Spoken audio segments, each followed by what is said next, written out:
عمری کی خدمت میں معذرت پیران بھی پیش کئی بہر میں معذرت تو کیا انتظامیہ طرفاں اج مولانا صاحب جو سفر میں ویا تنہیں کرے تھوڑی تاخیر تھی ہوئی سبحانی کا انشاءاللہ تاخیر نہ تھی تھی ٹھیک 9 بجے مولانا عارف جان کاظمی صاحب زیر ممبر ہوندا بس گزارشات برائے مہربانی لائیو ہلانے جلائے مولانا صاحب پیران بھی منع کیے ہوئے تو جو آفیشیل پیجز آئیں اگر انہوں نے لائیو ہلیو تو ٹھیک کوشش کیو تو تاں سب جے کر لائیو ہلائی تو جو پویاں بیٹھا ہوندا انہوں کے موبائل کی وجہ سے نظر نہیں دو جے کہ چھوکرا دے کیمرہ دے بیٹھا انہوں کے بھی خاص تاکید کئی ہے تو جی مولوی صاحب وہندو ہے ریکارڈنگ کرے ہیٹھ گئی رہندا بیہندا نہ تے ان جو پویاں کے نظر نہ اچے ہیٹھ بھی ویڈیو ریکارڈنگ جو اہتمام ہے جے بعد میں ایندا ہوئے ہیٹھ بھی کسی سگندا پانی گاڑی ضرور جے کو تا پارک جے کا رسید نہ لا ہوتے کنجو لیڈیز جے لائے مذکورات جے لائے اہتمام تھیلا میدان کربلا میں محمد علی منگی جو پلاٹ ہے مسجد جے صفا بھرساں تے پروجیکٹر جو بھی اہتمام برائے مہربانی تاں مجلس میں اچو تا کوشش کیو اگر ممکن تھی سکے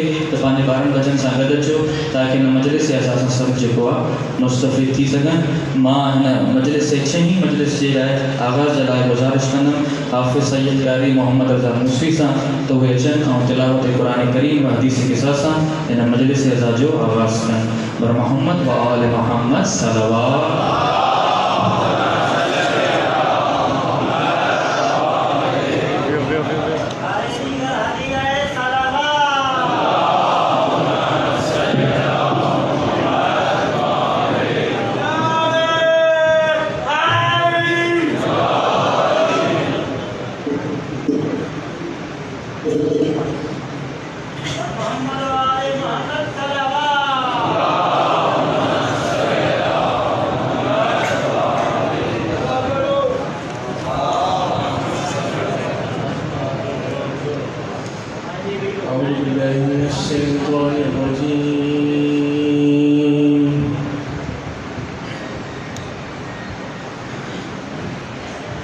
بسم الله الرحمن الرحيم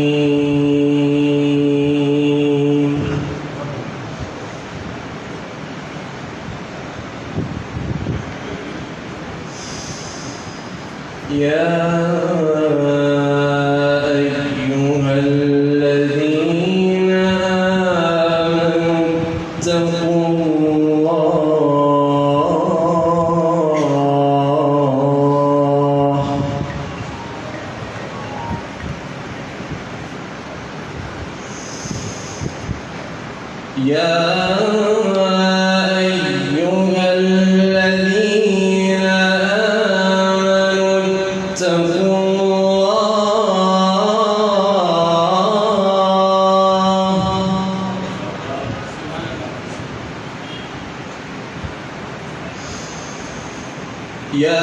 أيها الذين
آمنوا اتقوا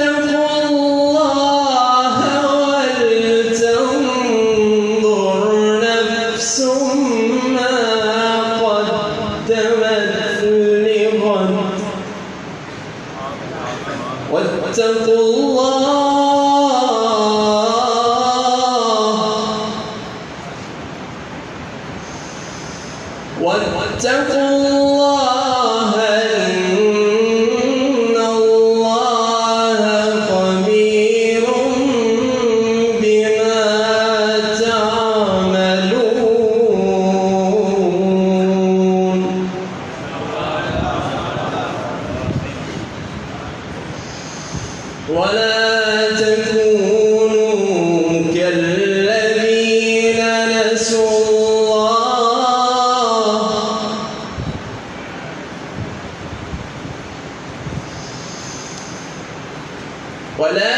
تكونوا كالذين نسوا الله فأنساهم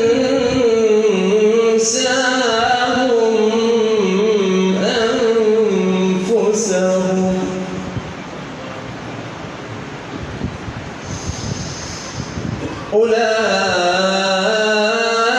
أولئك هم الفاسقون.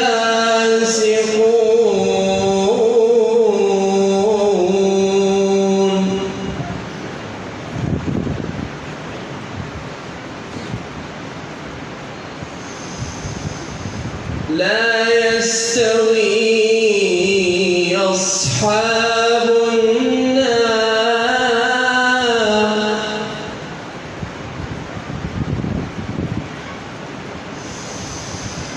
لا يستوي أصحاب النار وأصحاب الجنة أصحاب الجنة هم الفائزون.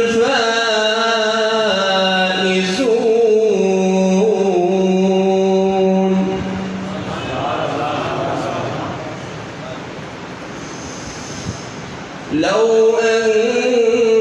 أنزلنا هذا القرآن على جبل لرأيته خاشعا متصدعا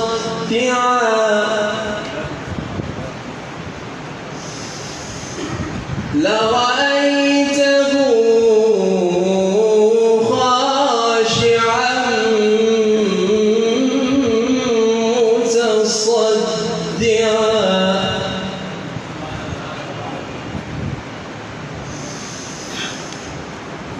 لرأيته خاشعا متصدعا من خشية الله.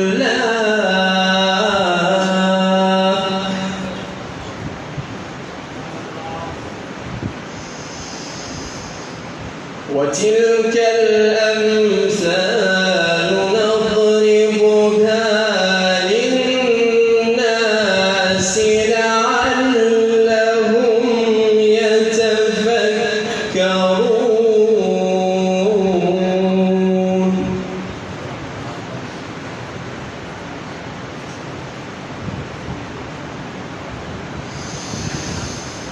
والله الذي لا إله إلا هو الرحمن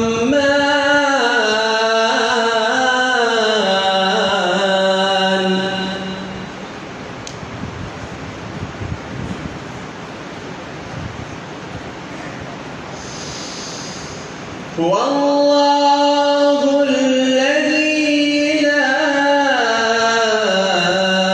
إله إلا هو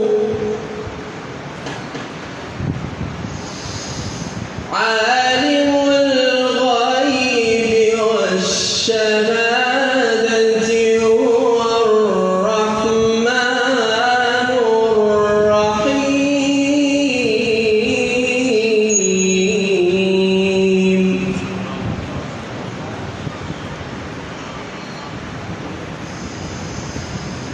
هو الله الذي لا إله إلا هو الله.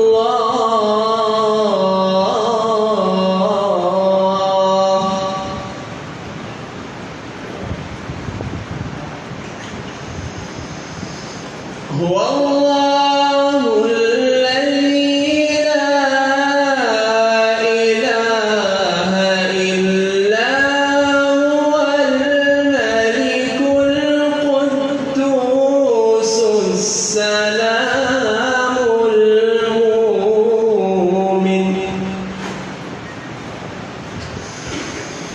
المهيمن العزيز الجبار المتكبر سبحان الله عما يشركون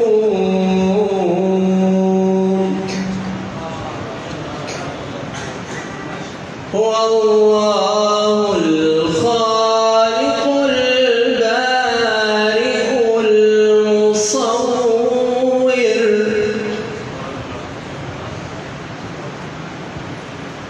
له الأسماء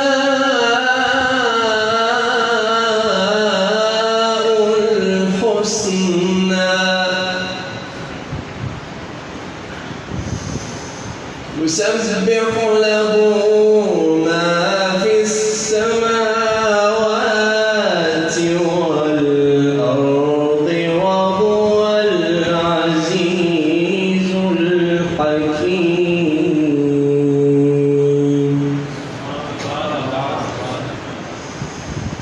صدق الله العلي العظيم بر محمد وآل محمد بلندر صلوات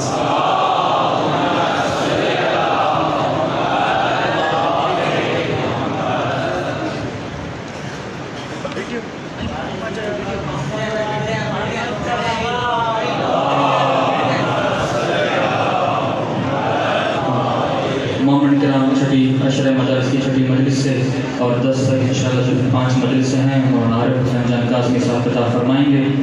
ان کی صحت و سلامتی کے لیے اور میں کی صحت و سلامتی کے لیے سارے مومنین کی صحت و سلامتی کے لیے بآواز بلندر صلوات.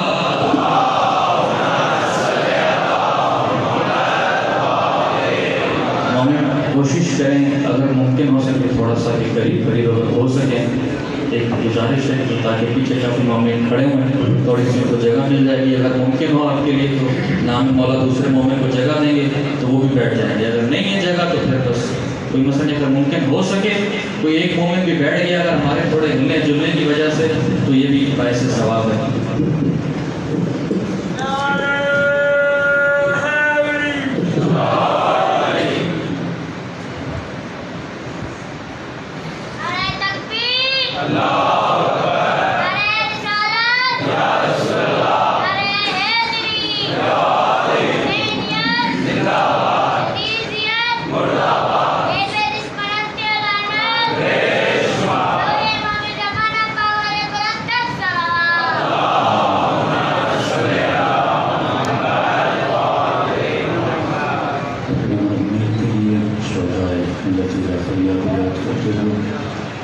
وہ مومنین و مومنات جو آج ہمارے درمیان میں سب کے لیے مرتبہ سورۃ الفاتحہ. بسم اللہ الرحمن الرحیم. ایاک نعبد و ایاک نستعین. بسم اللہ الرحمن الرحیم. بسم اللہ الرحمن الرحیم. بسم اللہ الرحمن الرحیم. ربنا تقبل منا انك انت السميع العليم. صلى الله على محمد وعلى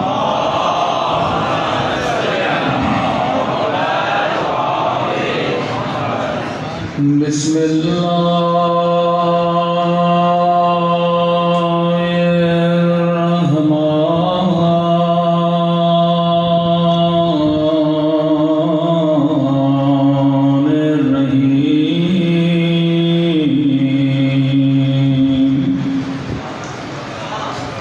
الحمد لله رب العالمين.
وفي كل وليا وحافظا وقائدا وناصرا ودليلا وعينا حتى تسكنه أرضك وتمتعه فيها طويلا برحمتك يا أرحم الراحمين.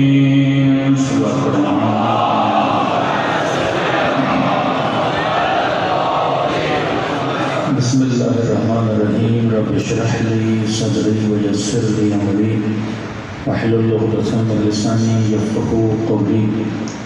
أما بعد فقد قال سبحانه وتعالى في محكم كتابه بسم الله الرحمن الرحيم إنما وليكم الله ورسوله والذين آمنوا الذين يقيمون الصلاة ويؤتون الزكاة وهم راكعون. صلوات پر محمد وآل محمد.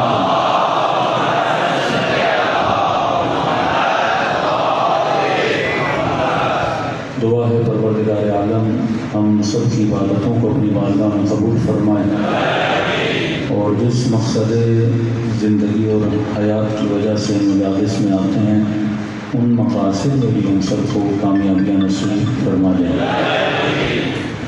قرآن مجید کا وہ پیغام، وہ آیت جو ہر اہل بیت کے چاہنے والے کے بچے بچے کو بھی یاد ہے کہ ارشاد ہوا انما ولیکم اللہ، میں اللہ تمہارا ولی ہوں، والرسول، میرا رسول تمہارا ولی ہے، والذین آمنوا الذین یقیمون الصلاۃ ویؤتون الزکاۃ وهم راکعون، اور تیسرا وہ تمہارا ولی ہے جو حالت رکوع میں زکوٰۃ دیتا ہوا نظر آ جائے.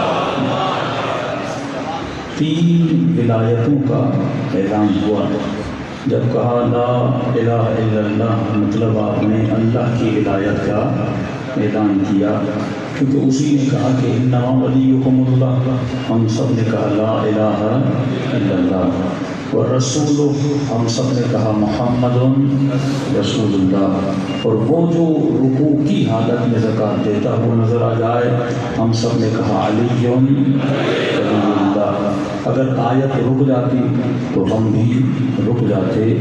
آیت نے جب تیسری ولایت کا اعلان کیا تو ہم سب نے آل رسول کی ولایت کو تسلیم کیا. لیکن یہاں پر ایک سوال کھڑا ہوتا ہے. وہ سوال یہ ہے کہ خدا نے بڑی آسانی سے کہہ دیا کہ میں اللہ تیرا ولی، میرا رسول تیرا ولی. 2 لفظوں میں 2 ولایتوں کا اعلان کیا. انما ولیکم اللہ، میں اللہ تیرا ولی، اور رسول، میرا رسول تیرا ولی. لیکن جب تیسری ولایت کی باری آئی تو اس طرح نہیں کہا کہ علی تیرا ولی. توجہ ہے، بڑی آسانی سے کہہ دیتا کہ انما ولیکم اللہ والرسول وعلی بول دیتا. تیسرا وہ ولی ہے جس کا نام علی ہے. لیکن اللہ نے جب بھی تیسری ولایت کی بات کی ہے تو سینٹینس لایا ہے، لفظ نہیں لایا.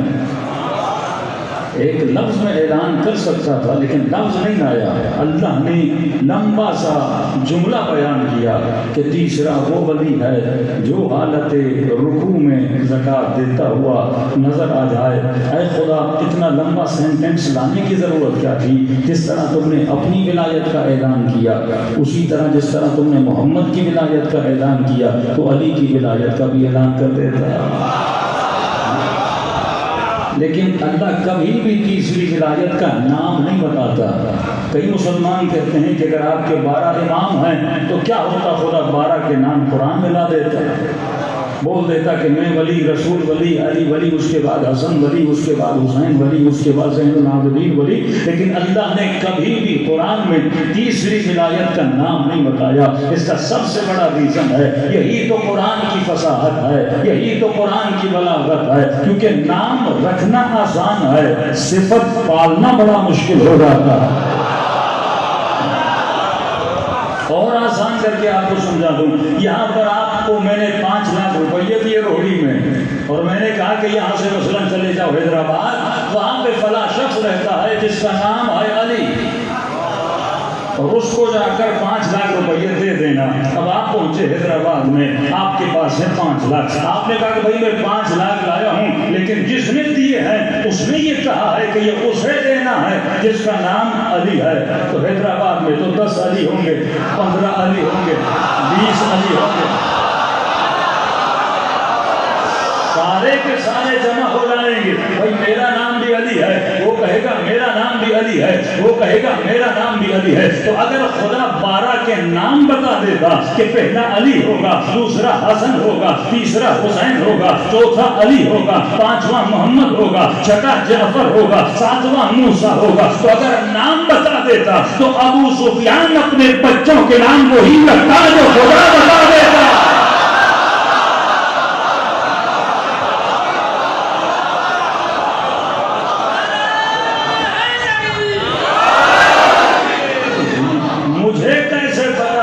کہ اللہ والا علی کون ہے؟ جو اللہ نے حسن بتایا وہ کون سا حسن ہے؟ جو اللہ نے حسین بتایا وہ کون سا حسین ہے؟ تو اللہ نے کہا میں نام نہیں بتاؤں گا، میں صفت بتا دوں گا کہ میرے بعد یا میرے نبی کے بعد ولی وہ ہوگا جو حالت رکوع میں زکات دیتا ہوا نظر آ جائے، کیونکہ کسی مسلمان نے سوچا بھی نہیں تھا کہ رکوع میں بھی زکات دی جاتی ہے۔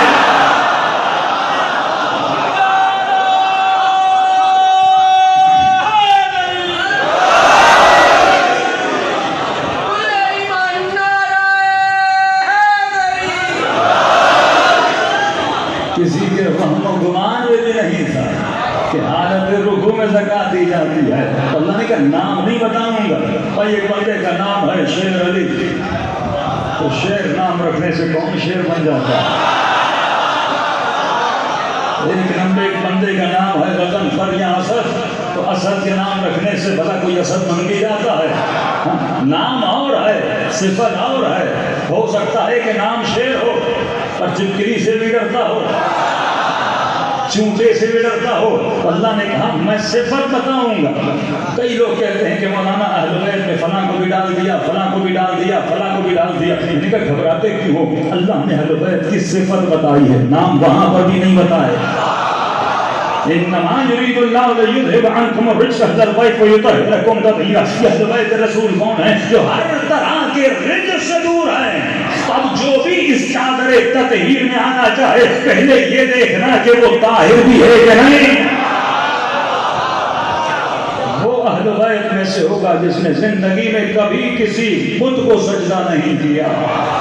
تو اللہ نام نہیں بتائے گا، صفت بتائے گا۔ تو جیسا فعل خدا کا ویسا فعل اس کے نبی کا۔ نبی نے بھی خیبر میں نام نہیں بتایا۔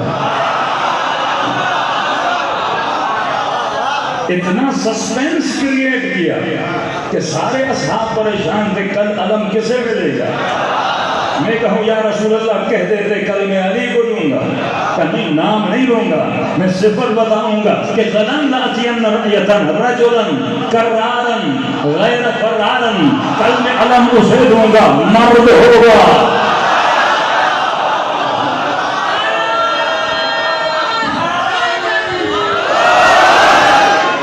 نام نہیں بتاؤں گا، مرد ہوگا، کرار ہوگا، نہ بھاگنے والا ہوگا۔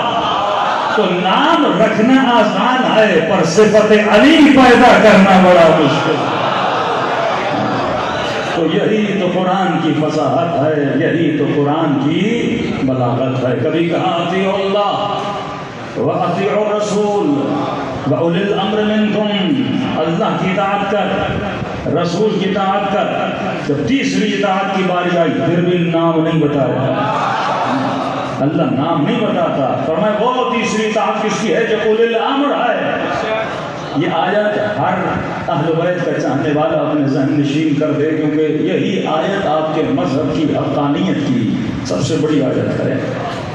بڑے بڑے مفتی سے پوچھو، ملا سے پوچھو کہ اللہ کی اطاعت واجب، سوائے امر اطیعوا اللہ، میری اطاعت کر، ورسول میرے رسول کی اطاعت کر، وَأُولِي الْأَمْرِ مِنْكُمْ، یعنی جیسی میری اطاعت ویسی میرے رسول کی اطاعت، جیسی میرے رسول کی اطاعت ویسی اولی الامر کی اطاعت. تو مطلب اولی الامر کا درجہ اتنا تو بلند ہے کہ خدا نبی کے ساتھ اور خدا اپنے ساتھ اس کی اطاعت بلا رہا ہے. لیکن آج اس مسلمان سے پوچھو یہ تیسری اطاعت کس کی ہے؟ اللہ کا تو تم نے سب کو بتا دیا کہ اللہ کی اطاعت کرنی ہے، رسول کا تو تم نے سب کو بتا دیا کہ رسول کی اطاعت کرنی ہے، لیکن ذرا یہ بھی تو بتا یہ اولی الامر کون ہے جس کی اطاعت ہر مسلمان بچے ہر مسلمان بچی پر واجب ہے. تو مفسر فضیلت علی کو چھپانے کے لیے کہنے لگا کہ اولی الامر سے مراد یہ ہے کہ جو وقت کا حاکم ہو اس کی اطاعت واجب ہے. اس کا مطلب آج ہم سب کا اولی الامر کون ہے؟ خان صاحب ہیں. جو کہیں ہم پر واجب ہے. اور جب کوئی اولی الامر بنتا ہے اس کا قول اور فعل ہمارے لیے حجت بن جاتا ہے. جیسا وہ کہے، جیسا وہ کرے، جیسا وہ حلیہ بنائے ویسا تو حلیہ بنائے. تو یہ جتنے مفتی ہیں جنہوں نے آج اپنا اولی الامر عمران خان کو بنایا ہے، تو سب سے پہلے تو اپنی داڑیاں منڈوانی پڑیں گی، کیونکہ تیرے اولی الامر کی نہ داڑھی ہے نہ مونچھیں ہیں. تو ویسا ہی بنا جاتا ہے. تبھی سارے مسلمان اپنی زکوٰۃ کس کو دیتے ہیں؟ بینکوں سے کٹ جاتی ہے نا آٹومیٹیکلی. کس کو دیتے ہیں؟ اولی الامر کو دیتے ہیں. صرف ایک مکتب ہے جو اپنی زکوٰۃ حکمرانوں کو نہیں دیتا، کیونکہ وہ مانتے ہی نہیں ہیں کہ یہ اولی الامر ہیں. ہمارا اولی الامر پردہ غیب میں ہے جو زہرا کا لال ہے. تو جب کوئی مذہب حق اور غلط تفسیر میں چلا جاتا ہے اس کی زندگی میں بھی تلاطم آ جاتا ہے. تو شکر کرو کہ حسین کے صدقے میں فرش عزا نصیب ہوا، تمہیں مکتب اہل بیت کی صحیح تفسیر نصیب ہوئی. لال مسجد میں جب پرویز مشرف نے حملہ کیا تو خود کہا اس کو، اور تم نے خود کہا کہ اولی الامر وقت کا حاکم ہے. تو کہہ بھی رہا ہے اور اولی الامر سے لڑ بھی رہا ہے. اس وقت کا اولی الامر میں ہوں تو مجھ سے کیوں جہاد کر رہا ہے؟ تو کوئی جواب نہیں تھا، کیونکہ جو مذہب عقل کا مذہب ہوتا ہے اس کے پاس جواب ہوتا ہے. تو اللہ نے کہا میں صفت بتا دیتا ہوں کہ میرے نبی کے بعد جو ولی ہوگا وہ صاحب علم ہوگا، وہ صاحب علم ہوگا. تو چاہے مسند پہ کوئی بھی بیٹھ جائے تجھے صفت دیکھنی ہے اس کے اندر علم ہے کہ نہیں ہے. تو اگر علم پایا جاتا تھا تو باب مدینۃ العلم کے پاس جایا جاتا تھا. یہ صفت اتنی مضبوط تھی. امام چاہے 7 سال کا ہو یا چاہے 40 سال کا ہو، جا کر اس سے سوال کرنا. اگر حق کا امام ہوگا، بچہ بھی ہوگا، تجھے اپنے در سے خالی ہاتھ نہیں بھیجے گا. صلوات پڑھے محمد وعلی محمد.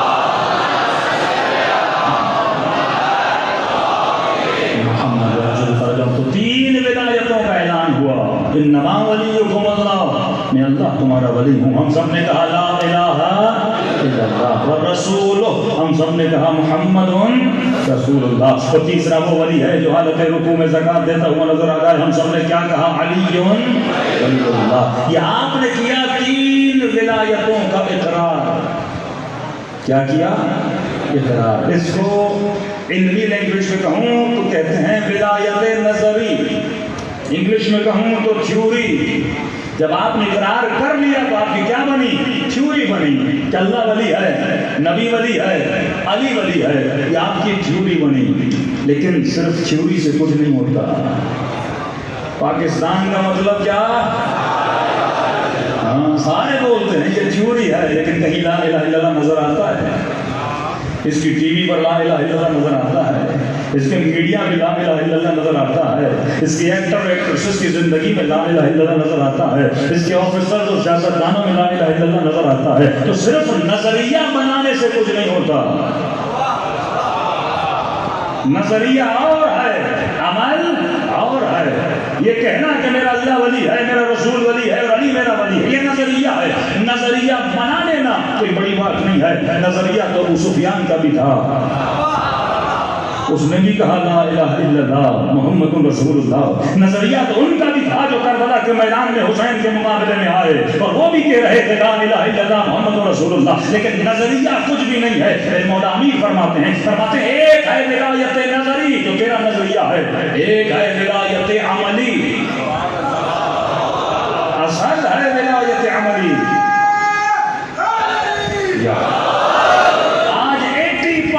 اس منبر سے باتیں کی جاتی ہیں وہ ہے ولایت نظری کی باتیں.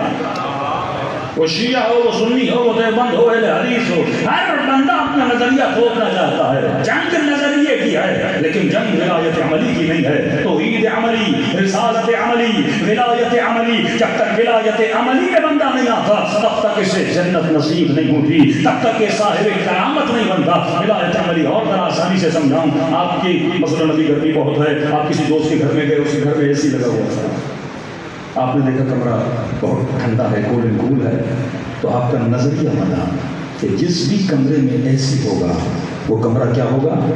ٹھنڈا ہوگا. نظریہ بنا کے آپ نے دیکھا اے سی ہے، کولنگ ہے، نظریہ بنا. آپ دکان پہ گئے، آپ نے اے سی لیا، اے سی لا کر آپ نے اپنے گھر پہ لگا لیا. 2 گھنٹے گزر گئے، کمرہ ٹھنڈا نہیں ہو رہا. 3 گھنٹے گزر گئے، کمرہ ٹھنڈا نہیں ہو رہا. آپ نے دوست کو فون کیا، ارے بھائی تیرے گھر میں آیا ہے، اے سی لگا ہوا تھا، کمرہ ٹھنڈا تھا، میں نیا اے سی لایا ہوں لیکن میرا کمرہ ٹھنڈا نہیں ہو رہا. دوست کہے گا تم نے اے سی لگایا ہے، آن تو کر،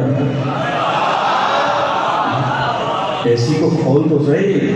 صرف نظریے کو دیوار پر لگانے سے گھر ٹھنڈے نہیں ہوتے. صرف اپنی دیواروں پہ لا الہ الا اللہ محمد رسول اللہ اور علی ولی اللہ لکھنے سے نور نہیں آتا. جب تک علی ولی اللہ کی روشنی کو عمل کے میدان میں نہیں لاتے. عمل ضروری ہے. ولایت عملی جس کے وجود میں ہو وہ سلمان فارسی بن جاتا ہے. ولایت عملی جس کے وجود میں ہو وہ میں سمے تمار بن جاتا ہے. مولا کے پاس مولا کا شیعہ ہے، مولا میں آپ کا ماننے والا ہوں. یہاں فرماتے ہیں مجھے تمہارے وجود میں اپنی ولایت نظر نہیں آتی. کہ علی میں نے کہا لا الہ الا اللہ، میں نے کہا محمد رسول اللہ، میں نے کہا علی ولی اللہ. یہاں فرماتے ہیں تم نے کہا ہے، کہنا اور ہے، اپنے اندر ولایت کو نافذ کرنا اور ہے. کہ مولا بات سمجھ میں نہیں آتی. یہاں فرماتے جب کوئی بندہ یہ اعلان کرتا ہے کہ لا الہ الا اللہ، گویا وہ اعلان کرتا ہے کہ آج کے بعد اگر میرے اوپر حکومت چلے گی تو اللہ کی چلے گی. جب کہتا ہے محمد رسول اللہ تو مطلب آج کے بعد اگر میرے اوپر حکومت چلے گی تو محمد کی حکومت چلے گی. اور جب کہتا ہے علی ولی اللہ، کچھ لوگوں نے رسول کے بعد کچھ اوروں کو اپنا ولی مانا، لیکن اگر کوئی کہتا ہے کہ علی ولی اللہ مطلب رسول کے بعد اگر تمہارے بدن پر کسی کی حکومت چلے گی تو وہ علی کی حکومت چلے گی. اور قرآن کی آیت اٹھا النبی اولاد انفسکم، اے مسلمانوں اس نبی کی تمہارے نفسوں پر کیا ہے؟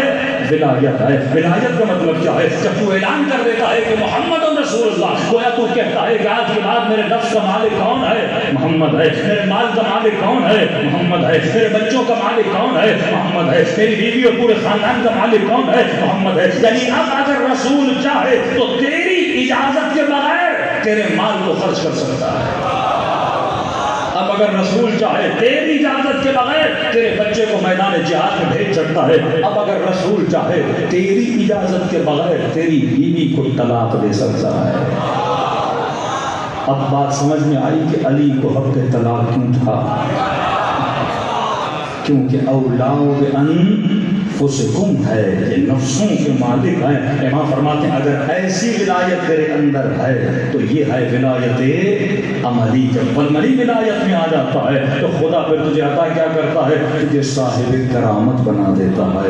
جس مقصد کے لیے تو خلق کیا گیا تھا وہی مقصد تو پورا کرتا ہے. لیکن مولا سے پوچھئے مولا یہ ولایت عملی کس طرح حاصل کروں، کس کے دروازے پر جاؤں؟ تو مولا فرماتے زیادہ دور جانے کی ضرورت نہیں ہے. قرآن کو کھولو اور قرآن کو پڑھو. قرآن کی آیت ہے کہ لا یمسہ الا المطہرون، یہ ہے ظاہر قرآن، یہ ہے لفظ جو کاغذ پر لکھا ہوا ہے۔ اس ظاہر قرآن کو بغیر طہارت کے تو مس نہیں کر سکتا، تو جب ظاہر کو بغیر طہارت کے مس نہیں کر سکتا تو باطن قرآن کو بغیر طہارت کے قریب کیسے جا سکتا؟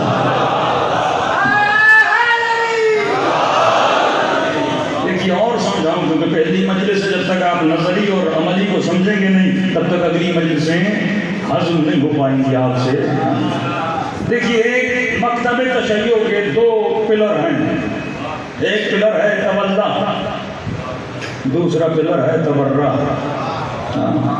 تو ہم نے تولا سے کیا لیا؟ علی ولی اللہ، اور تبرہ سے کیا لیا؟ صرف لعنت۔ کبھی تولا کا مطلب یہ ہے کہ علی کے نامے مارو، اور تبرہ کا مطلب یہ ہے کہ دشمن اہل بیت پہ لعنت کرو۔ اچھا، ہوتا کیا ہے کہ ایک بندہ چرس کا سگریٹ بھرتا ہے، مضبوطی والا سوٹا لگاتا ہے، اور لگانے کے بعد کہتا ہے بر یزید لعنت، تو اوپر سے یزید ہی پریشان ہوتا ہے کہ بندہ تو میری پارٹی ہے لیکن یہ مجھ پہ کیوں لعنت دے گا؟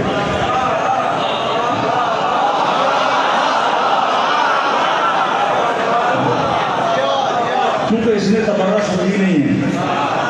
تبرہ کا مطلب صرف لعنت نہیں ہے، تبرہ کا مطلب یہ ہے اگر وہ نشہ کرتا تھا تو نشہ نہ کر، یزید کے عمل سے دوری کر۔ اب فرق کیا ہے؟ وہ شراب کا نشہ کرتا تھا تو جلسہ کر رہا ہے، نشہ تو نشہ ہے۔ یہ تبرہ کیسی ہے؟ تبرہ کا مطلب یہ مثلی لا یبایع مثل یزید، امام حسین کا جملہ، مجھ جیسا یزید جیسے کی بیعت نہیں کرے گا۔ یعنی اگر تیرے اندر حسین والی صفات ہیں تو یزید کا مقابلہ کر سکتا ہے۔ اچھا، امام حسین علیہ السلام یہ کام کرتے تھے؟ علیہ السلام امام حسین کی نماز نہیں پڑھتے تھے؟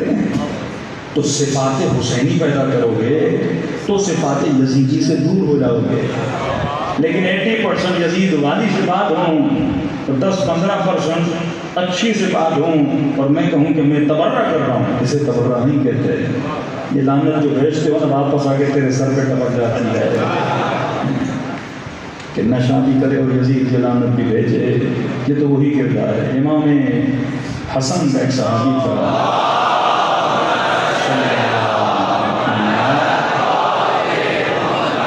تھوڑا مزاحیہ تھا، تو جیسی باتیں کرتا تھا کہ علی کے لال حسن کے چہرے پہ مسکراہٹ آ جاتی تھی۔ یہی چکر جو 50-60 کا ہے کہ ایمان مکس ہو چکا ہے۔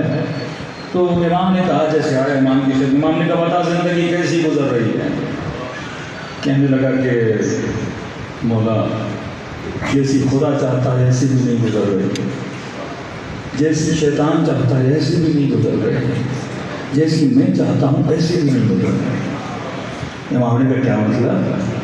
کہ مولا اللہ چاہتا ہے کبھی گناہ کروں ہی نہ، ایسا ہوتا نہیں ہے۔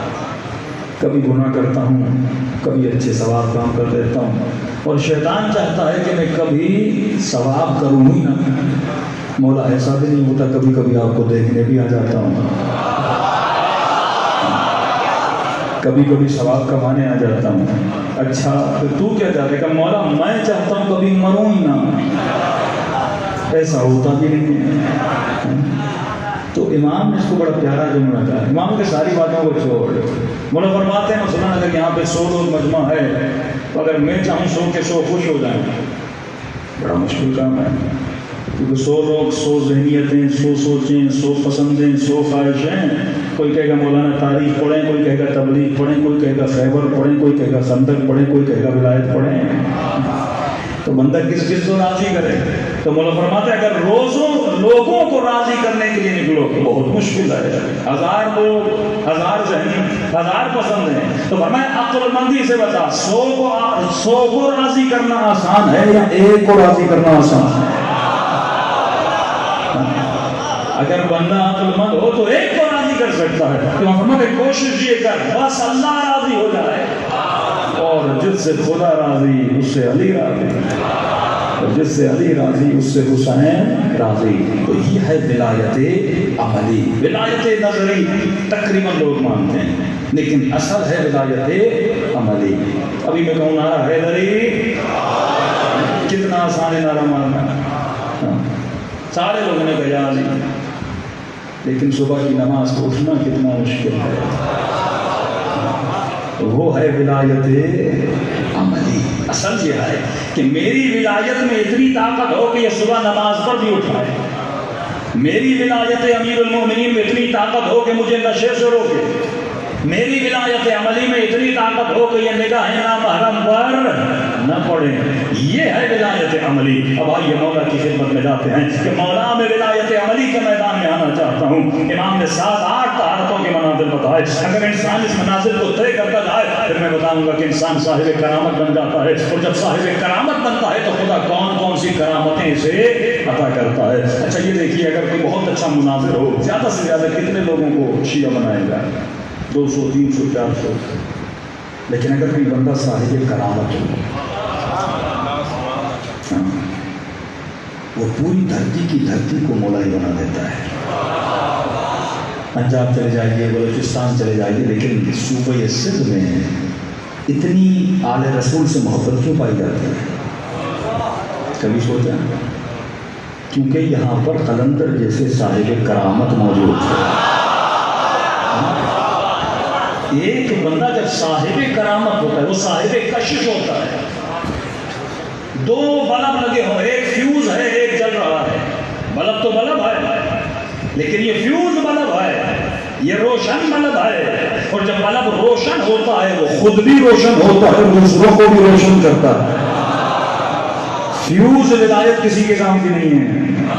جب تک ولایت عملی میرے اندر نہیں ہوگی تب تک میرے وجود میں نور نہیں ہوگا. اور جب تک نور نہیں ہوگا میں کسی کو نورانی نہیں کر سکتا. اب آئیے داخل ہو جائیں ولایت عملی کے میدان میں. مولا میں داخل ہونا چاہتا ہوں، میں کیسے ولایت عملی کے میدان میں داخل ہو جاؤں؟ تو مولا فرماتے ہیں پہلی شرط کیا تھی؟ جب تک تو اپنے وجود کو پاک و پاکیزہ نہیں بناتا. اب پاکیزگی کہاں سے شروع کروں؟ تو پہلا درجہ روزانہ یاد کرتے جائیے گا. پہلا درجہ طہارت کا یہ ہے کہ اے مومن جب تک اپنے لباس کو پاک نہیں کرتا.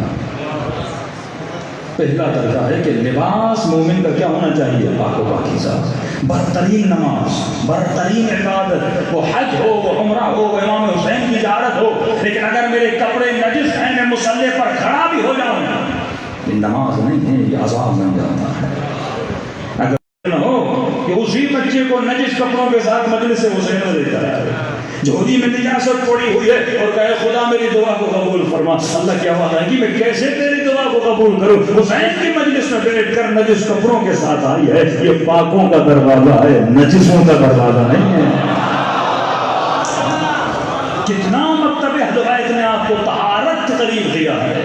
یہ وہ مکتب ہے جو انسان کو پاکیزگی کا درس دیتا ہے، جو طہارت کا درس دیتا ہے. تو اے جوان، اے عورت، اے مرد، اے بچے، کپڑے تمہارے پاک و پاکیزہ ہونا چاہیے. اگر مجلس حسین میں بھی آتے ہو تو کپڑوں کو نجاست سے بچایا کرو. مصلی عبادت میں کھڑے ہو جاتے ہو تو کپڑوں کو پاک و پاکیزہ رکھا کرو، کیونکہ اگر کپڑے نجس ہیں کتنی بڑی کی بڑی عبادت ہو وہ عبادت اللہ کی دربار میں قابل قبول نہیں ہوتی. پہلا درجہ تمہارا لباس پاک ہونا چاہیے. دوسرا درجہ کہ مومن کا بدن بھی پاک ہونا چاہیے. ہاتھ پر نجاست ہے فوراً صاف کر دیا کرو. غسل واجب ہو جائے فوراً غسل ادا کر دیا کرو، کیونکہ حالت غسل میں مرد ہو یا عورت ہو اس کے اوپر بڑے برے اثرات ہوتے ہیں. پھر وہی قوم کو گندی طاقتیں تمہارے قریب آ جاتی ہیں. فوراً غسل لیا کرو. اور یہاں تک فرما دیا کہ اگر حالت جنابت میں اگر کوئی مرد عورت ہے، فرمایا کھانا کھانا مکروہ ہے اس حالت میں، پانی پینا مکروہ ہے اس حالت میں. کئی مومنین اس فعل کو انجام دیتے، حرام نہیں لیکن مکروہ کراہت شدید رکھتا ہے. اب تیسرا درجہ طہارت کا کیا ہے؟ فرمایا کہ ہمارا چاہنے والا کپڑوں کو بھی پاک رکھتا ہے، جسم کو بھی پاک رکھتا ہے. تیسرا درجہ یہ ہے کہ علی کا ماننے والا، نبی کا ماننے والا ہمیشہ دائم الوضو رہتا ہے. یہ ہمیشہ وضو کی حالت میں رہتا ہے. وہ ہو علی والا ہو ہی نہیں سکتا جو دائم الوضو نہ ہو، ہمیشہ وضو کی حالت میں ہوتا ہے۔ نبی کئی جوانوں کو فرماتے ہیں جوان اگر فقر سے بچنا چاہتے ہو تو وضو کی حالت میں رہا کر۔ امام رضا کا فرمان ہے کسی آفس میں کہیں پر جاب لینے جاؤ اور مولا فرماتا ہے اگر تیرا کام نہ ہو تو کسی اور کو مت کہنا کہ تیری وجہ سے کام نہیں ہوا، امام فرماتے دوش خود کو دینا، کیونکہ اگر تو وضو کے ساتھ جاتا تیرے سارے کام ہو جاتے ہیں۔ ہمیشہ دائم الوضو رہا کرو۔ اب دیکھیے وضو کی کتنی اہمیت ہے۔ اب ایک مومن اس پر غسل واجب ہو گیا، اب جیسے غسل واجب ہوا، اب سردی کا موسم ہے، پانی بہت ٹھنڈا ہے، نہا نہیں سکتا کہ اگر نہا جاؤں گا تو شاید بیمار ہو جاؤں، یا کسی ایسی جگہ پر ہے جلدی اس سے نہانا ممکن نہیں ہے، لیکن ظاہر انسان بھوک تو لگتی ہے، پیاس تو لگتی ہے کہ مولانا میں غسل کی حالت میں نہا نہیں پا رہا، اب کھانا نہ کھاؤں، پانی نہ پیوں، تو معصوم فرماتے ہیں اس غسل کی کراہت کو ختم کرنے کے لیے تو مثلاً فوراً تو نہا نہیں سکتا، تو اگر کھانا بھی کھانا ہے، اگر غسل کی حالت میں کھانا کھائے گا تو بندہ کھانا کھانا مکروہ ہے، تو بہترین عمل یہ ہے اگر فوراً غسل نہیں کر سکتا اور کھانا کھانا ہے تو کھانے کھانے سے پہلے وضو کر لے، تو وہ کراہت کیا ہو جائے گی؟ ختم ہو جائے گی۔ خواتین پر جب ایام خاص آتے ہیں، نجاست کے ایام آتے ہیں، اب اس میں مکمل پاک رہنا تو ممکن نہیں ہے، اور اس ایام میں اکثر بچے بچیوں کے مسائل میرے سامنے آتے ہیں، جنات کے اور شیاطین کے اثرات ان پر ہو جاتے ہیں، تو فرمایا بہترین حالت اس میں بھی یہ ہے کہ انسان کیا رہے؟ ہمیشہ دائم الوضو رہے۔ تو یہ وضو ہے انسان کو شیاطین سے بچا دیتا ہے، غیبی گندی طاقتوں سے بچا دیتا ہے، اور الوضوء نور، جب تو وضو کی حالت میں رہتا ہے گویا تو نور کی محفل میں رہتا ہے، اور جب تو نورانی ہوتا ہے تو پھر اہل بیت بھی تو نورانی ہیں، ان کے قریب رہتا ہے۔ صلوات پر محمد والے۔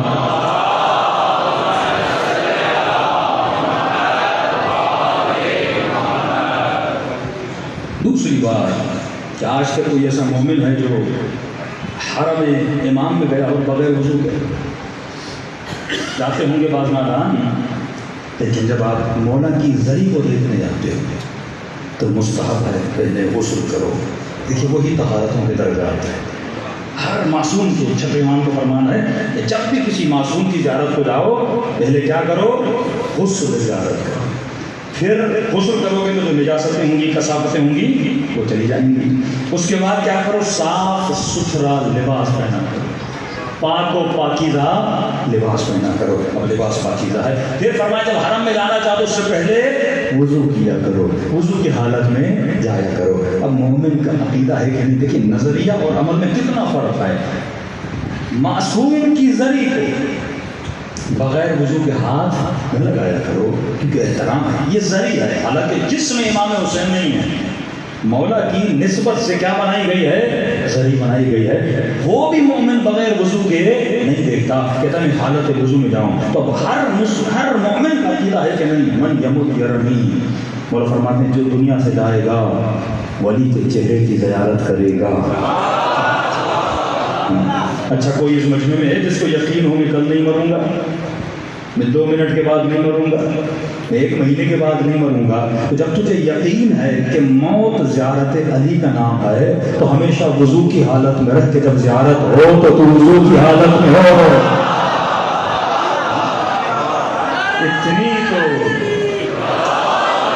اتنی تو تیاری ہونی چاہیے کہ مولا میں ہمیشہ وضو کی حالت میں رہتا ہوں، کیونکہ کہیں کبھی بھی مجھے آپ کی زیارت ہو سکتی ہے، کہیں بھی امام زمانہ کی زیارت ہو سکتی ہے۔ اپنے گھروں کو پاک و پاکیزہ رکھیں، ایون جس بیڈ شیٹ پر سوتے ہو وہ بھی پاک ہونی چاہیے۔ کئی لوگ خیال نہیں کرتے مولانا خوش ہے نجس سے تو کیا ہوا، اگر تو نجس کپڑے پر سوئے گا تیرے خواب میں علی کی زیارت کیسے ہوگی؟ تو خوابوں میں ملائکوں کو کیسے دیکھے گا؟ تو بیڈ بھی پاک، بیڈ شیٹ بھی پاک، گھر پاک ہونے چاہیے۔ اور فرمایا اگر مومن کے گھر میں گنجائش ہے، سفارشات ہے، وہ اپنے گھر میں ایک چھوٹا سا کمرہ اپنی عبادت کے لیے مختص رکھے، جہاں پہ نجاست نہ ہے. اب کمرہ ہے نجس ہوتا ہے پھر آپ دھو لیتے ہیں، لیکن مختص کمرہ کیا جائے جس کو بعض لوگ عزا خانے کی نیت سے بھی بناتے ہیں، جہاں پہ اہل بیت کا ذکر کیا جائے، جہاں پہ ہفتے میں ایک مرتبہ حدیث قصہ پڑھی جائے، جہاں پہ شب جمعہ دعائے کمیل پڑھی جائے، جہاں پہ صبح جمعہ دعائے ندوہ پڑھی جائے، جہاں پہ انسان اپنی جتنی عبادی ایکٹیویٹیز ہیں اس کمرے میں کرے. اب سنیے کیا فرماتے ہیں، کیونکہ جس کمرے میں مسلسل عبادت ہوتی ہے وہاں پہ مسلسل نور برستا ہے. اب فرمایا جس مومن پر سکرات کا وقت ہو، پتہ چلے کہ بابا مرنے والے ہیں یا اماں پر سکرات کا وقت ہے یا انسان خود مرنے والا ہے، تو سفارش اس کو اس کمرے میں لے جاؤ جہاں پہ مسلسل عبادت کرتا تھا. کیونکہ جب وہاں اس کی باڈی چلی جائے گی تو روح بڑی آرامی سے اس کے بدن سے نکل جائے گی. ان چیزوں کے بڑے اثرات ہیں. یہاں تک فرمایا کہ جو خاک شفا امام حسین علیہ السلام ہے، فرمایا جب مرنے والے کے اوپر سکرات کا وقت آنے لگے، سکرات کا وقت ہو، روح کے قبض کا وقت ہو، تو فرمایا ایک گلاس پانی میں ذرہ برابر خاک شفا ڈال کے اس مرنے والے کو پلایا جائے. تو مولا کیوں؟ فرمایا جب خاک شفا اس کے بدن میں جائے گی ملک الموت کو حیا آئے گا کہ جس کے بدن میں خاک شفا گئی ہے اس کے ساتھ میں سختی کروں تو کیسے کروں. یہاں تک فرمایا جب غسل و کفن و حنوط دو تو اس کے حنوط میں بھی خاک شفا میں لایا کرو. احترام کی خاطر یہ خاکی شفا گھٹنوں پہ نہ لگایا کرو، بدن کے اوپر والے حصے پہ لگایا کرو. اب جب اس کو سلایا جائے گا تو منکر و نکیر کو بھی حیا آئے گی جس کی بدن پر حسین کی خاک لگی ہوئی ہے. اس کو تکلیف کیسے دی جائے؟ ہر چیز کا اثر ہے تمہاری زندگی میں. اب زہر کھاؤ گے اس کا اثر آپ کی باڈی پر ہے، اب اچھی چیز کھاؤ گے اس کا اثر آپ کی باڈی پر ہے، لیکن بالکل اسی طرح جب تو دائم الوضو رہتا ہے اس کے اثرات تمہارے وجود پہ آ جاتے ہیں. صلوات پڑھے محمد والے.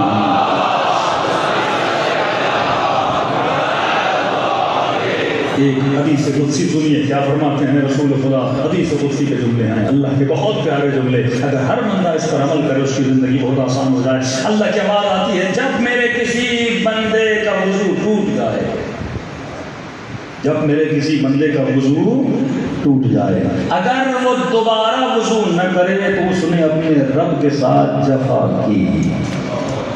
دو لفظ ہیں وفا جفا. جفا مطلب بے وفائی. اگر وضو کیا اور وضو ٹوٹ گیا، اگر دوبارہ وضو نہ کرے تو اس نے اپنے رب کے ساتھ کیا کی؟ جفا کی. لیکن اگر وضو دوبارہ کیا تو اس نے وفا کی. اگلا جملہ وضو ٹوٹا نہ کیا تو جفا، وضو کیا. اب وضو کرنے کے بعد اگر 2 رکعت نماز نہ پڑھے تو اس نے اپنے رب کے ساتھ جفا کی. یہاں پہ مومنین تھوڑے پریشان ہو گئے کہ مولانا وضو تو کر رہے ہیں 2 رکعت نماز، یہ تو بڑا مشکل کام ہے. بھائی آفس میں وضو تو جلدی سے ہو جاتا ہے، لیکن اب 2 رکعت مصلی کہاں سے لائیں، سجدہ کہاں سے لائیں؟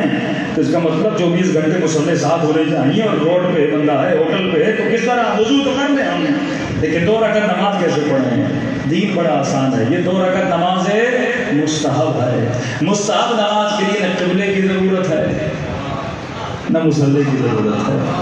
اگر پڑھ سکتے ہو تو افضل ہے کہ قبلہ بھی ہونا چاہیے، مصلی بھی ہونا چاہیے. لیکن تم آفس میں ہو، سفر میں ہو، یہاں پہ آپ نے جلدی سے وضو کیا، اب کہاں پہ کھڑے ہونے کی ضرورت نہیں ہے. چلتے چلتے نیت کر 2 رکعت نماز پڑھتا ہوں مستحب قربتاً الی اللہ، اللہ اکبر کہہ دے. اب چلتے چلتے پڑھتے رہے، سورہ ہم پڑھ، سورہ قل اللہ پڑھ. جب رکوع کی باری آئے سر کو تھوڑا جھکا لے، جب سجدے کی باری ہے سر کو اور تھوڑا جھکا لے. 2 منٹ لگیں گے نماز کو پڑھنے میں. بس ایک شرط یہ ہے کہ نماز کے بیچ میں کسی سے باتیں نہ کیا کر. گاڑی میں بیٹھے ہو اس طرح 2 رکعت نماز پڑھ سکتے ہو. یعنی اگر انسان کو علم اہل بیت مل جاتا تو اپنا پورا دن نماز کی حالت میں گزار سکتا تھا.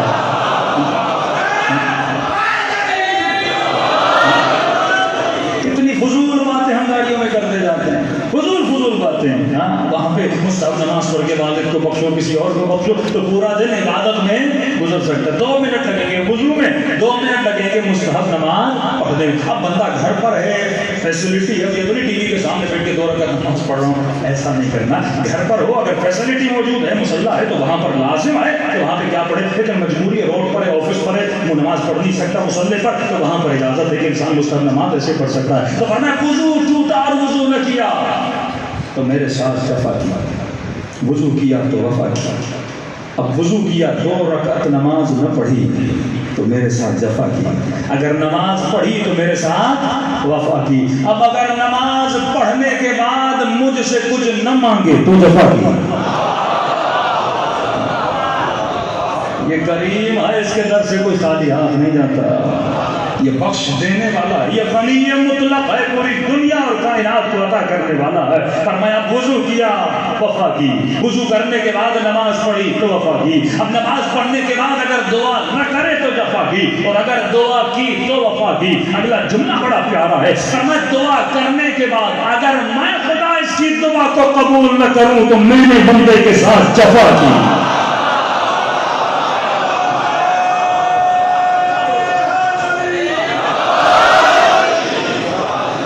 یہ ہو نہیں سکتا کہ خدا بندوں سے جفا کرے، وہ تو نام ہی وفا کا ہے، وہ تو نام ہی عطا کا ہے، وہ تو کریم ہے اور بندوں کو کرم عطا کرتا ہے۔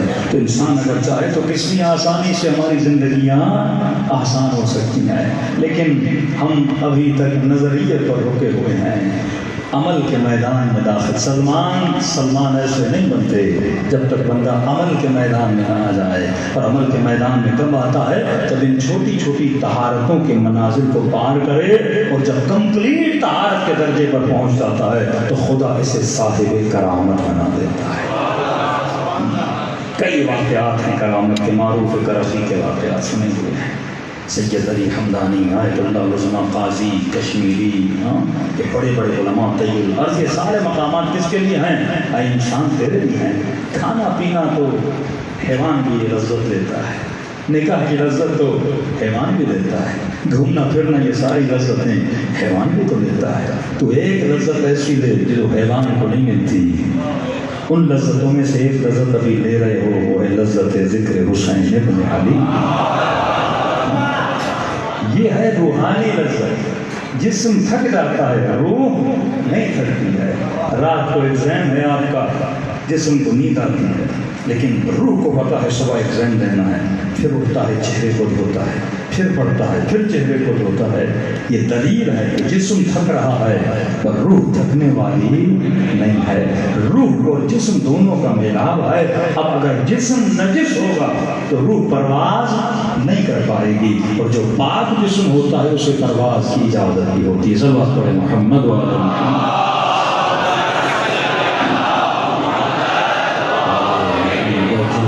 تقریباً 20 مجالس کا مواد ہے، اور 5 مجلسوں میں اتنی گنجائش ہوتی نہیں، جلدی سے میں بیان کرنا بھی نہیں چاہتا تاکہ باتوں کو آپ ہضم کرتے ہوئے چلیں۔ میری مجلسیں رسم نہیں ہوتی، بعض لوگ عزاداری کو رسم سمجھتے ہیں۔ رسم کا مطلب یہ ہے کہ منایا، مزہ لیا اور چلا گیا، لیکن جو عزاداری کو عبادت سمجھے تو عبادت کرنے کی شرط ہوتی ہے، قید ہوتی ہے، قیود ہوتی ہے۔ بندہ مصلی پہ کھڑا ہو جائے وضو ہی نہ کرے، اللہ کے پوری رات بھی پڑھتا رہے، ایک بھی رکعت قبول نہیں ہوگی۔ شرط مقدمہ ہے کہ وضو کر پھر میرے مصلی پر آ جائے۔ جو مجلسیں عبادت سمجھ کے انسان سنتا ہے تو اس میں ضرورت ہے کہ اس کی عقل کو جھنجھوڑا جائے، عقل کی گرہ کو کھولا جائے۔ لیکن جب رسم ہوتی ہے تو رسموں میں لوگ مزہ لیتے ہیں، رسموں میں مزہ لیتے ہیں۔ امام حسین کا جملہ کہ دین لوگوں کی زبان کی چٹخاری کا نام ہے۔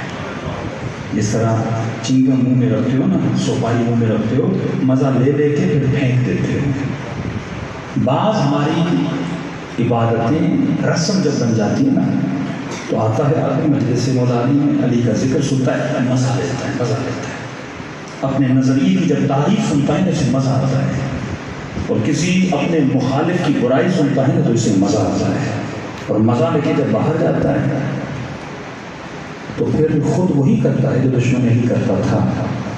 جس طرح نشہ ہے، جس طرح جھوٹ ہے، جس طرح گالی ہے۔ 70 سالوں سے مولا علی کو گالیاں دی ہیں۔ ایک خطبہ، ایک روایت دکھا دو معصومین کی زندگی سے، انہوں نے پلٹ کے اپنے دشمن کو گالی دی۔ وہ لوگوں کو اپنے کردار سناتے تھے، معیار امیر المومنین کا قطعاً یہ معیار نہیں تھا مولا کا کہ مجھے سننے والے 1000 لوگ ہیں 10,000 لوگ ہیں. مولا کا معیار یہ تھا 100 لوگ بھی سنیں لیکن ایک سلمان بنے. 40,000 کا لشکر یزید کا لیکن ایک اور بن کے نکلتا ہے تو حسین کے چہرے پہ مسکراہٹ آ جاتی ہے. یہ ہدف ہے, یہ مقصد ہے. آپ مجلس سے کرنائیں 2,000 لوگ بھی آ جائیں لیکن مانی کو یہ سوچنا چاہیے میری مجلس کا آؤٹ پٹ کیا تھا. آج مجلس کرائی جاتی ہے, بڑے بڑے مجمع لگائے جاتے ہیں, مانی کہتا ہے رش ہو گیا, لوگ آ گئے, مجمع آ گیا, بابا ہو گئے. بھائی تمہارا آؤٹ پٹ کیا تھا مجلس کا؟ میں ایک یونیورسٹی بناتا ہوں تو یونیورسٹی بنانے والے کو بھی عقل ہے کہ اگر میں 10 کروڑ یونیورسٹی پہ انویسٹ کر رہا ہوں تو اس سے اسٹوڈنٹ کتنے نکل گئے. ٹیچر پڑھاتے رہے اور سارے اسٹوڈنٹ فیل ہوتے رہے تو یونیورسٹی کا کوئی کمال نہیں ہے. مجلسیں ہوتی رہیں لیکن ان مجلسوں سے کوئی حبیب ابن مظاہر بن کے نہ نکلے تو مجلس کا کوئی فائدہ نہیں ہے, نہ ہی وہ مجلس قبول ہوتی ہے. یہ زبان کی چٹخالی کے مزے کا نام ہے, لوگ آئیں سنے اور چلے جائیں. اصل یہ ہے کہ جب مجلس پڑھ کے خطیب اترے 4 لوگ یہ کہیں کہ مولانا ہم نمازی بن گئے, ہم نے حسین کی مجلس کو سن کے نشہ چھوڑ دیا. جوان کہے میں حسین کی مجلس کو سن کے آج کے بعد نگاہ حرام کی طرف نہیں جا رہا. صبغۃ اللہ من احسن من اللہ صبغۃ. خدا کہتے ہیں میرے دربار میں آؤ تو تجھے میرے رنگ میں رنگنا چاہیے. اگر تیرے اوپر حسین کا رنگ نہیں چڑھ رہا کوئی فائدہ نہیں. یہ کالا لباس نشانی عزا ہے لیکن جب تمہارے کردار میں حسین کا رنگ آتا ہے وہ نشانی حسین بن علی ہے. مجھے یہ بتائیے کہ علم افضل ہے امام حسین.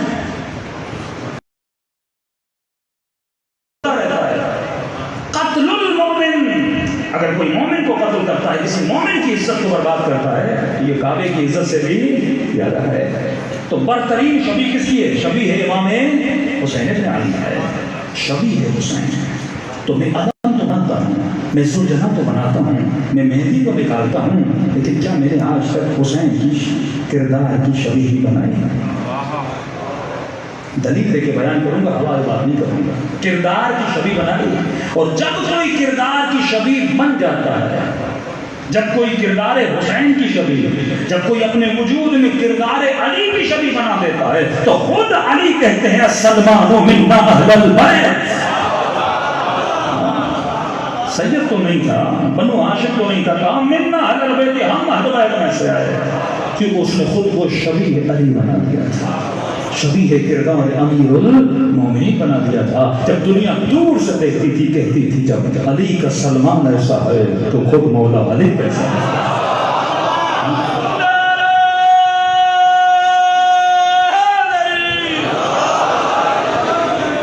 اصل جو چیز ہے وہ یہی ہے کہ انسان مجلس کا مقصد و ہدف ہے. انویسٹ ہوتی ہے اس مجلس سے, خطیب بلایا جاتا ہے, نظر و نیاز کیا جاتا ہے, یہ پنکھے چل رہے ہیں, یہ انرجی یہاں پہ انویسٹ ہو رہی ہے. ہر چیز کا سوال خدا کرے گا. اللہ اس سے خوش نہیں ہوتا کہ 1000 لوگ ہیں اللہ کرتے رہے اور باہر جا کے مسلمانوں کے گلے کاٹتے رہے. اس کا کوئی فائدہ نہیں ہے. مقصد یہ ہے کہ لوگوں کو دلوں میں اللہ کی عزت پیدا ہو جائے, ان کو انسانیت کا درس دیا جائے, ان کو بتایا جائے کہ جن لذتوں میں تو جھگڑا ہوا ہے یہ لذتیں درجہ حیوانیت والی ہیں, تو درجہ انسانی بنا. زندگی گزارنا کمال نہیں ہے, زندگی تو ایک مچھر بھی گزار دیتا ہے, زندگی تو ایک گدھا بھی گزار دیتا ہے. آپ کی روڑی کی گلیوں میں زندگی تو کئی کتے بھی گزار کے چلے گئے, فرمایا زندگی ایسی گزارو جیسی حسین گزار کر گئے, زندگی ایسی گزارو جیسی علی ابن ابی طالب کو. مال جمع کرنا, پراپرٹیز بنا لینا یہ کمال نہیں ہے. تجھ سے زیادہ فرعون کے پاس مال تھا, قارون کے پاس مال تھا, حکومت بنانا کمال نہیں ہے. اصل کمال یہ ہے کہ اپنے وجود پہ علی کی حکومت کو نافذ کرو. اصل ولایت علی یہ ہے کہ جب دنیا تجھے دیکھے یہ کہے اسے لاکھوں کی رشوت بھی دو لیکن اپنے اصولوں پہ کھڑا رہتا ہے, یہ اپنی عزت پہ, اپنے دین پہ, اپنے ایمان پہ کمپرومائز نہیں کرتا. ارے مثالیں موجود ہیں تاریخ میں, جنگ صفین کی بڑی سی بڑی مثال موجود ہے کہ 2 ورژن اسلام کے ملے. ایک ورژن وہ جو ابو سفیان اور یزید نے لیا, ایک ورژن اسلام کا وہ تھا جو حسین ابن علی اور علی ابن ابی طالب نے دیا. دونوں ورژنوں کو انشاءاللہ میں کمپیئر کروں گا, آپ کو پتہ چلے گا کتنا ڈفرنس ہے. وہ بھی اسلام ہے, یہ بھی اسلام ہے. ایک اسلام علی کا جو جنگ صفین میں نظر آتا ہے, ایک اسلام امیر شام کا کہ لوگوں کے اوپر 3 دن پانی بند کیا جنگ صفین میں. اسلام نے منع ہے, پیاسے بھی کبھی پانی بند نہیں کیا جاتا. اور جب اس اسلام نے اپنا چہرہ دکھایا, یہ رنگ ہے جو دکھا رہا ہے, یہ اپنا اثر ہے جو معاشرے میں دکھا رہا ہے. اور پیاسوں پہ 3 دن تک پانی بند کیا, علی کو چلا لایا اور مولا نے پانی پر حملہ کیا. اور حملہ کرنے کے بعد جب علی اس پانی پر قابض ہو گئے تو اپنے لشکر والے کہنے لگے کہ یا علی اس نے پانی بند کیا تھا, آپ بھی پانی بند کریے. اور ہم یقین سے کہتے ہیں کہ علی اگر 4 دن آپ نے جنگ صفین میں پانی بند کیا تو پورا امیر شام کا لشکر ٹوٹ جائے گا, سارے پیاسے آپ کے در پر آ جائیں گے. امام فرماتے ہیں یہ علی کے اصولوں کے خلاف ہے, یہ اسلام محمد کے خلاف ہے, یہ تربیت محمد کے خلاف ہے, یہ ابو طالب کی تربیت کے خلاف ہے. کہ علی کیا مطلب خلاف ہے؟ جب اس نے پانی بند کیا ہم بھی بدلا لے کر پانی بند کریں گے. امام فرماتے ہیں اگر اس نے پانی بند کیا اور میں علی پانی بند کروں, پھر یہ بتاؤ ابو طالب کے بیٹے میں اور ابو سفیان کے بیٹے میں کیا فرق رہ جائے گا؟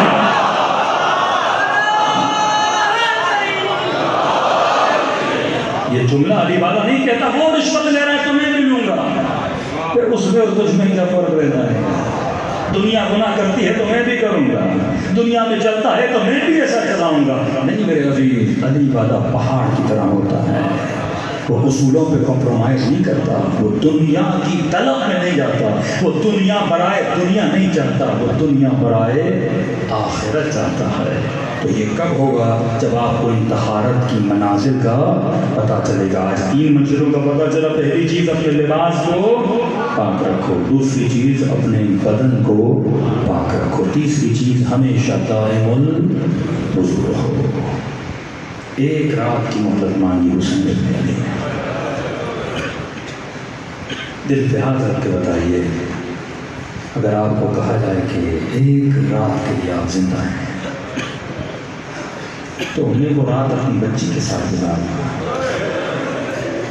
اپنے جوان بیٹے کے ساتھ گزارنا. لیکن حسین نے پوری رات مصلی عبادت میں گزارنے. اتنا عشق اللہ کا کیسے پیدا ہوتا ہے؟ جب بندہ ظاہر ہوتا ہے, جب وجود میں طہارت ہوتی ہے. دلوں کو کربلا لے جائیں اور سلام کریں پاک ہستیوں پہ جنہوں نے اپنا سب کچھ اللہ کی راہ میں لٹا دیا. گریا گرے عرفان ہو, ایک رونا احساس والا ہوتا ہے کہ بندہ کسی حیوان پر بھی ظلم ہوتا ہوا دیکھتا ہے نا, انسان ہے, دکھ ہوتا ہے. یہ گریا اور ہے. ایک ہے عرفان کا گریا جو سیدہ زینب کیا کرتے تھے, جو امام سجاد کیا کرتے تھے, جو امام زمانہ فرماتے ہیں ہر روز خدا مجھے میرے حسین کا خون بھرا کرتا دکھاتا ہے. یہ گریا ایک کیفیت کا نام ہے, صرف مجلس میں کیفیت نہیں ہوتی, آفس میں بھی ہوگی نا, حسین کا نام آئے گا آنکھوں سے آنسو نکل آنے لگے. ہمیشہ ہمیں حسین تیرے دل میں رہنا چاہیے, یہ عرفان کی منزل ہے. اور یہ غم حسین ان دلوں میں ٹھہرتا ہے جو دل پاک و پاکیزہ ہے, کیونکہ یہ غم بہت پاک ہے. دعا کریں کہ خدا یہ کیفیت ہم سب کو عطا کرے.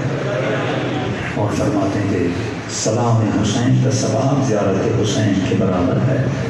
لیکن ایک شرط یہ ہے کہ جب حسین کو سلام کرو, اگر تیری آنکھوں سے نہ چاہتے ہوئے آنسو نکل آئے تو مولا فرماتے ہیں یہ مت سمجھنا یہ تیرے آنسو ہیں, حسین نے تیرے سلام کا جواب دیا ہے. السلام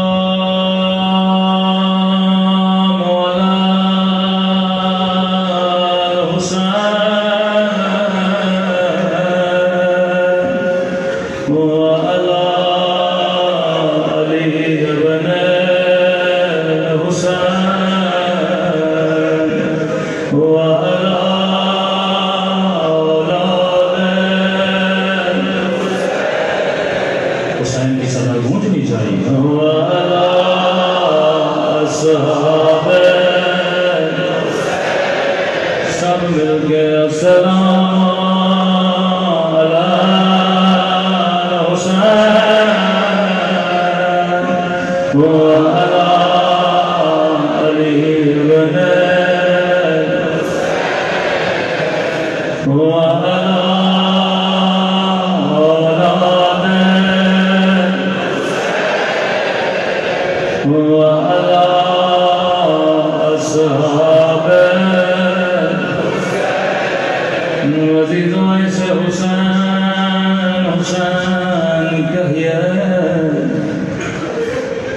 سے کربلا میں زینب نے کہا تھا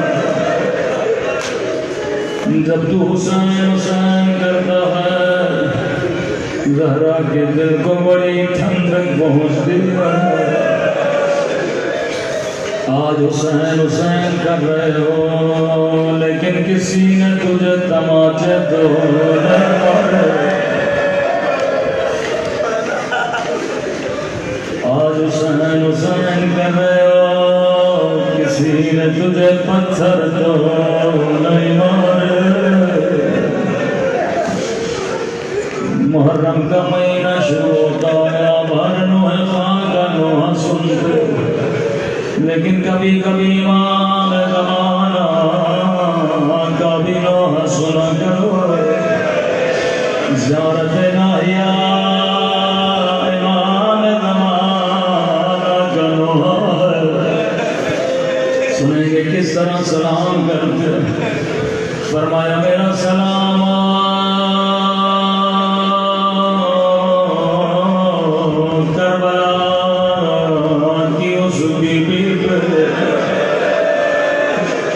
جس کے رخساروں کا رنگ بدلتا کبھی شمر کے تماچوں نے رنگ کار کیا کبھی ظالم کے تماچوں نے رنگ نہیں کیا فرمایا میرا سلام خشک پھٹے ہوئے ہونٹوں پہ جن پہ ظالم چھری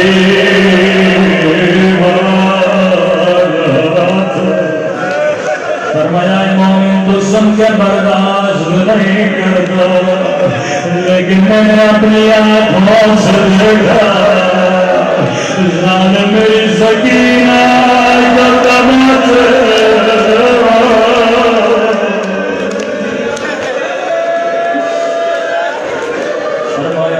آنکھوں میں آنسو عشیو سب سے پہلے میرے دور کی دعا کیا کرو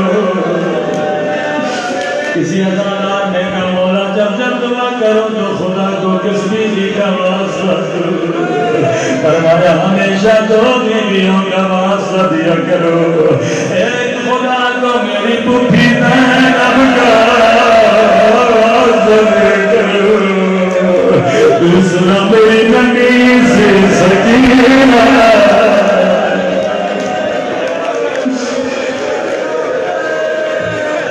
اللہ یہ واسطے کبھی رد نہیں کرتا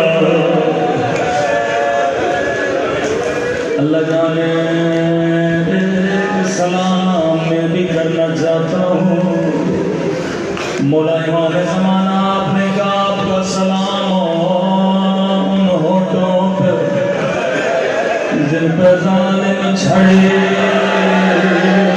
مارات مولا اگر بے ادبی ہو ایک سلام میں بھی کرنا چاہتا ہوں میرا سلام ہو ان نمی سی آنکھوں پر جو یہ منظر دیکھ رہے تھے اللہ کسی بچی کو بابا کی کٹی گردن دکھائے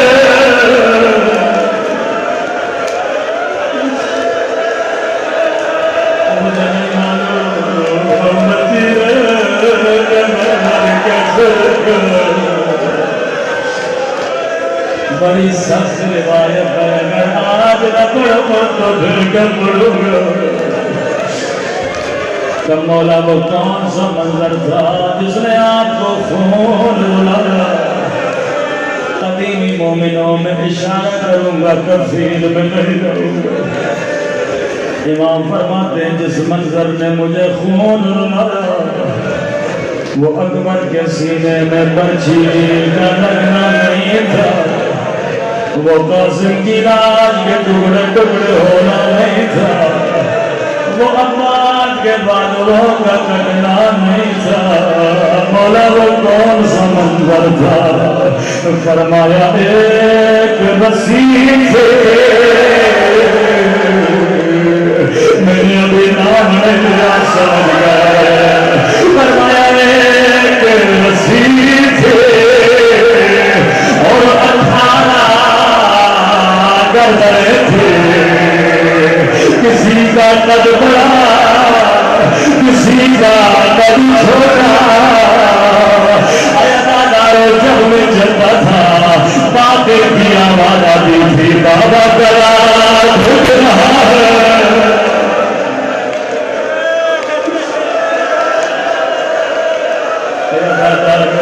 پورے سفر میں میری کمر جھکی رہے، کئی بچوں کے گلے گھٹ بجا،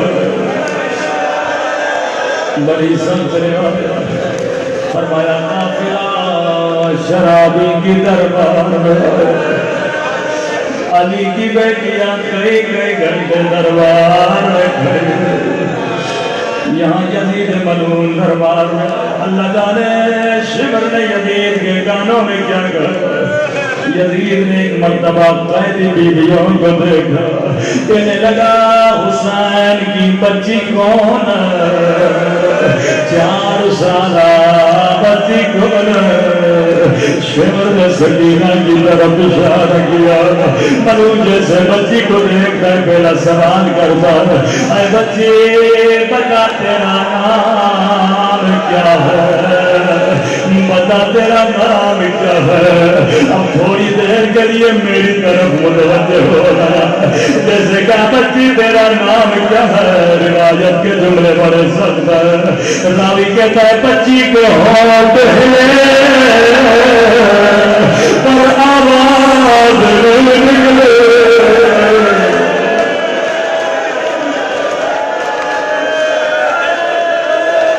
تمہارا پوچھا بچی میں تجھ سے پوچھ رہا، مجھے پتا تھی کیوں نہیں، تیرا نام کیا ہے؟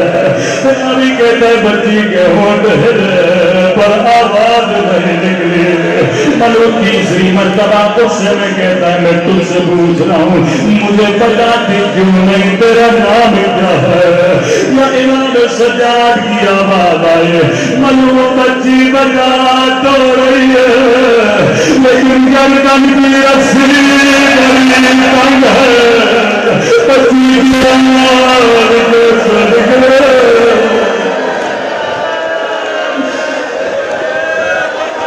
ملعون نے حکم دیا رسی کھولی جائے، یا رسی کھولی گئی، دھیمی سی آواز میں کہا میرا نام سکینہ ہے، بے حیا ملعون کہتا ہے بچی تیرے زخموں سے لگتا ہے تو نے کئی دنوں سے کچھ کھایا نہیں ہے، سکینہ نے امام سجاد کو دیکھا، بھیا جواب دو یاد ہے، امام نے فرمایا سکینہ جواب دے گئی، قیامت کے دن یہ نہ کہے ہم نے پوچھا تھا، بچی نے بتایا نہیں تھا، کہنے لگی ظالم دیکھ بھی رہے ہو اور پوچھ بھی رہے ہو، میں نے کئی دنوں سے کچھ بھی نہیں کھایا، ملعون کہتا ہے میرے قریب آ میں تجھے کھجور دوں گا، امام سجاد دے گا آگے چلے گا، سکینہ جیسے آگے آیا، روایت کے جملے بڑے سربر، او سیدو مجھے معاف کرنا، امام رانا اگر مجلس میں موجود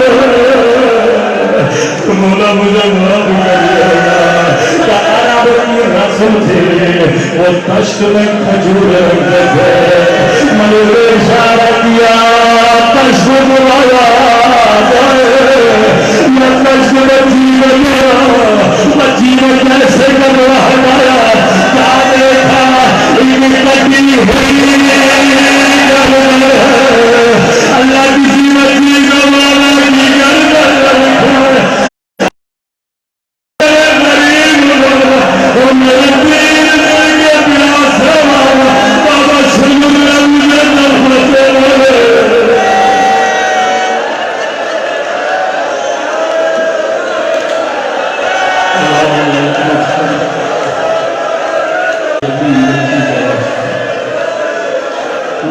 صغیرہ کبیرہ گناہ معاف فرما، ہمارے مولا و رحمٰن میں زمانہ کا ضرور فرما۔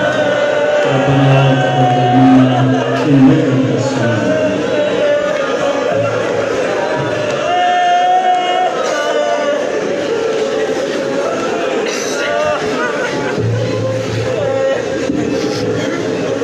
انجمن عزاداران شہداء کربلا